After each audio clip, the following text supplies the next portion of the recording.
எனக்கு பர்சனலாக சினிமாவில் நம்ம சாதிக்கணும், சினிமாவில் ஏதோ நம்ம that is my ambition, that is my கோல்னே கிடையாது. My only aim was floating இந்த ஃப்ளோ. இப்போ இன்றைக்கி அவரோட போனோமா போகிறேன். அவர் வந்து சார் குஜராத் போகிறோம் ஒரு சில்ட்ரன்ஸ் பிளேக்காக வரேங்களா கேட்பார் பரமேஸ்வர். ஓகே அங்கே போயிடுவேன். அப்புறம் இந்தியன் நேஷ்னல் தியேட்டர்னு very popular stage in Bombay. அவங்க குஜராத்தி பிளேஸ் எல்லாம் போடுவாங்க.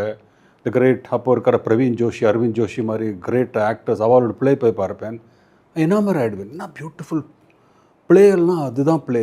நான் ஸ்மிதா பாட்டீல் ஸ்டேஜில் பார்த்துருக்கேன், விக்ரம் கோகலே ஸ்டேஜில் பார்த்துருக்கேன். அந்த ஸ்டேஜ் அந்த ஷோஸ் எல்லாம் பார்த்து மராட்டி தியேட்டரும் குஜராத்தி தியேட்டர் இங்கிலீஷ் தியேட்டர்லாம் ரொம்ப எக்ஸ்ட்ராடனரியாக இருக்கும் பாம்பேயில்.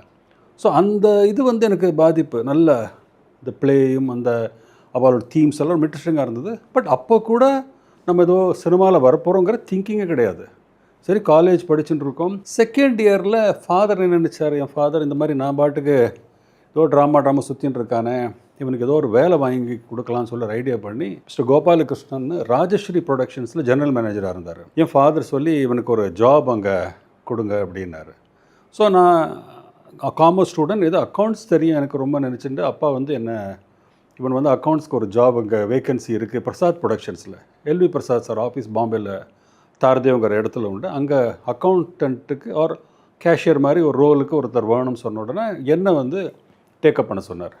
ஸோ கார்த்தால் மார்னிங் 9 to 7 to 9 வரைக்கும் நான் 2-3 கிளாஸ் எடுத்துகிட்டு அங்கேருந்து ட்ரெயினை பிடிச்சி பாம்பே சென்ட்ரல் அந்த ஏரியாவுக்கு போய் தார்தேவில் I was working as L V Prasad ஆஃபீஸில் அக்கௌண்டண்ட்டாக. எனக்கு தெரியாது சுத்தமாக. அங்கே ஒரு ஷான்னு ஒரு அக்கௌண்டன்ட் சீனியர் அக்கௌண்டன்ட் இருந்தார். அவர் வந்து ஒன்றும் இல்லை சுரேஷ், பணம் சேல்ரி கொடுப்பாங்க, நீங்கள் சேல்ரி கொடுக்கணும், வவுச்சர் சைன் பண்ணணும், அவ்வளோதான் வேலை. பாக்கி பிரசாத் ப்ரொடக்ஷன்ஸ்க்கு பக்கத்தில் ஃபிலிம் சென்டரில் ஒரு ஸ்பெஷல் எஃபெக்ட்ஸ் டிபார்ட்மெண்ட் இருக்குது. அங்கே பேமெண்ட்ஸ் எல்லாம் கரெக்டாக வருதான் நீங்கள் பார்க்கணும், ஃபோன் பண்ணிக்கணும், you just have to follow it. சரி ரொம்ப சிம்பிளாக இருக்குது சொல்லிட்டு ஜாயின் ஆகிட்டேன். ஃபஸ்ட் மந்த்தே எல்லாருக்கும் சேல்ரி நான் தான் சேல்ரி கொடுத்து சைன் பண்ணி வவுச்சர் கொடுத்தேன். எல்லாருக்கும் கொடுத்து எனக்கு சேல்ரி யார் கொடுப்பா எனக்கு புரியல. எனக்கு கரெக்டாக சேல்ரி 200 rupees. அப்போ எல்வி பிரசாத் சார் அங்கே உட்காந்துருந்தார் அவரோட ரூமில். ஸோ நான் என்னோடய சேல்ரி எடுத்துகிட்டு அவர் ரூமுக்கு போனேன். சார் எல்லாருக்கும் சேல்ரி கொடுத்துட்டேன், எனக்கு நீங்கள் கொடுத்தா நல்லாயிருக்கும் சார். ரொம்ப இன்னசென்ட்டாக கேட்டேன். அவர் பார்த்து சிரித்து எஸ் பேர் என்ன அப்போ தான் கேட்டுட்டார். Suresh sir, very good. கொடுத்தார் கையால், நமஸ்காரம் பண்ணேன். உடனே உன் சேல்ரி எவ்வளோ?